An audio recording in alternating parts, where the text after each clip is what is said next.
Friends, कैसे हैं आप सभी। आई होप आप लोग बहुत ही अच्छे होंगे। तो एनएम सेकेंड ईयर का जो सिलेबस है उसमें हम लोग ऑलिगोहाइड्रोमिनाज को देख चुके थे। मिडवाइफरी का ये पोर्शन चल रहा है जिसमें कि हाई रिस्क प्रेगनेंसी को हम लोग देख रहे थे।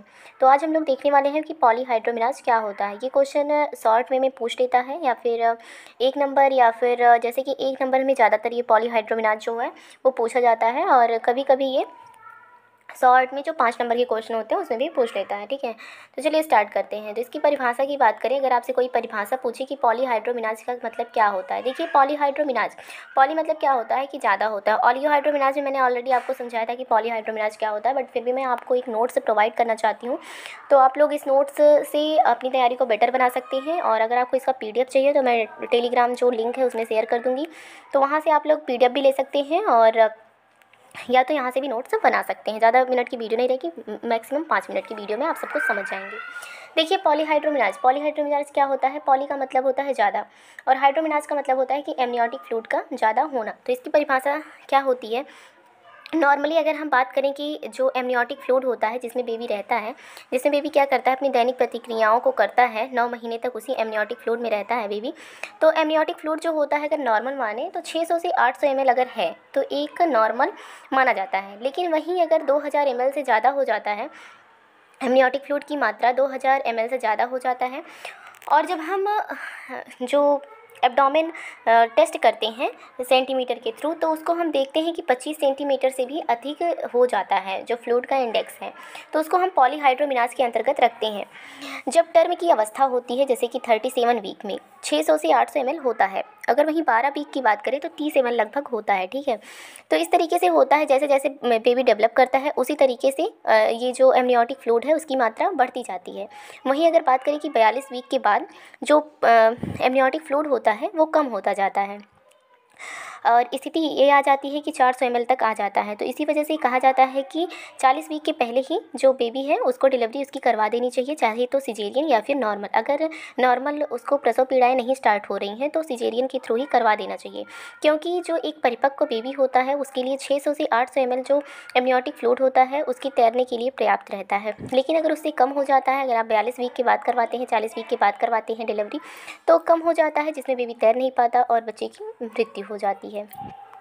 लेकिन यहाँ कंडीशन है कि पॉलीहाइड्रोमिनाज कभी कभी, देखो पॉलीहाइड्रोमिनाज जब अगर कोई महिला जो है वो उसको डायबिटीज़ हुआ है, उसको मधुमेह रोग हुआ है, तो पॉलीहाइड्रोमिनाज की कंडीशन देखी जाती है। ऐसे बहुत सारे केसेस हैं, उनको भी देख सकते हैं। कारण क्या होता है, मल्टीपल प्रेगनेंसी। अगर मल्टीपल प्रेगनेंसी है तो भी ये स्थिति देखी जाती है कि पॉलीहाइड्रोमिनाज की कंडीशन देखी जाती है। गर्भस्थ शिशु में उपस्थित कोई भी जन्मजात विकृति है। ठीक है, कोई भी जन्मजात विकृति है, जैसे कि स्पाइना बाइफिडा हो गया, एंसेफिली हो गया। स्पाइना बाइफिडा क्या होता है कि जो स्पाइनल कॉर्ड होता है ना पीछे, वहाँ पे ये एक घाव जैसा बन जाता है, और इसमें बच्चे की मृत्यु भी हो जाती है, और कुछ बच्चे जो बचते हैं तो उनको ऑपरेशन के थ्रू बचाना पड़ता है। बहुत क्रिटिकल कंडीशन होती है इसमें बच्चों के बचने की। तो इन सब की कारणों की वजह से क्या होता है कि पॉलीहाइड्रोमिनाज की कंडीशन देखी जाती है। साइन एंड सिम्टम्स की बात करें तो साइन एंड सिम्टम्स, तो देखिए साइन एंड सिम्टम्स जो होते हैं ना उसमें सांस लेने में तकलीफ़ होती है। क्या होती है कि सांस लेने में बच्चे को तकलीफ़ होती है, वेरिकोज वेन हो जाता है। और सॉरी, बच्चे को नहीं, बच्चे को तो आप जान ही नहीं पाएंगे, जो माँ होती है ना उसको सांस लेने में तकलीफ़ होती है, क्योंकि जब बहुत ज़्यादा एमनियोटिक फ्लूइड हो जाएगा तो उसके लंग्स तक वो पूरा जो एरिया है वो छा लेगा, जिसकी वजह से माँ को सांस लेने में तकलीफ़ होगी।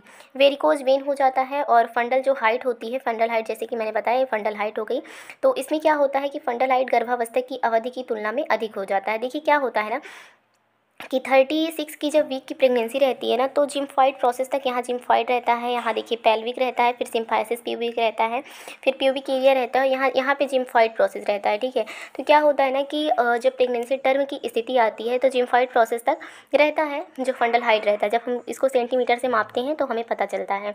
लेकिन जब पॉलीहाइड्रोमिनाज की कंडीशन हो जाती है तो बहुत ज़्यादा ऊपर तक एरिया, जो एब्डोमेन के ऊपर जो हमारा लंग्स का एरिया है वहाँ तक भी पूरा छा जाता है, जिसकी वजह से माता को सांस लेने में तकलीफ़ होती है।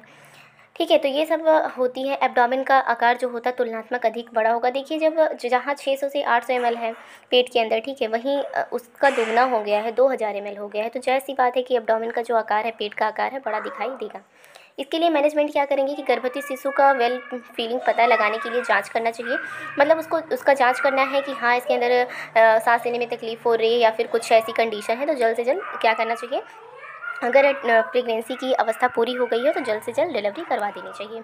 महिला को पर्याप्त आराम लेने की सलाह देनी चाहिए। यदि महिला में सामान्य प्रबंधन के बाद भी जोखिम के कारक एमनियोसेंटेसिस के द्वारा एमनियोटिक फ्लूइड की कुछ मात्रा बाहर निकालकर मैटरनल डिस्ट्रेस को कम करना चाहिए। देखिए, जैसे कि क्या होता है, अगर ऐसा लग रहा है आपको कि हाँ, माता के लिए बहुत ज़्यादा क्रिटिकल कंडीशन हो सकती है और अभी जो बच्चा है वो भी परिपक्व नहीं हुआ है, मैच्योर नहीं हुआ है, उसका अगर डिलीवरी हो जाता है तो वो यहाँ पे सर्वाइव नहीं कर सकता है, तो उसमें क्या करना है कि आपको एमनियोसेंटेसिस के थ्रू जो एमनियोटिक फ्लूइड है उसको बाहर निकलवा देना है। तो ये होता है पॉलीहाइड्रोमिनाज। आई होप आप लोगों को समझ में आया होगा। नेक्स्ट वीडियो में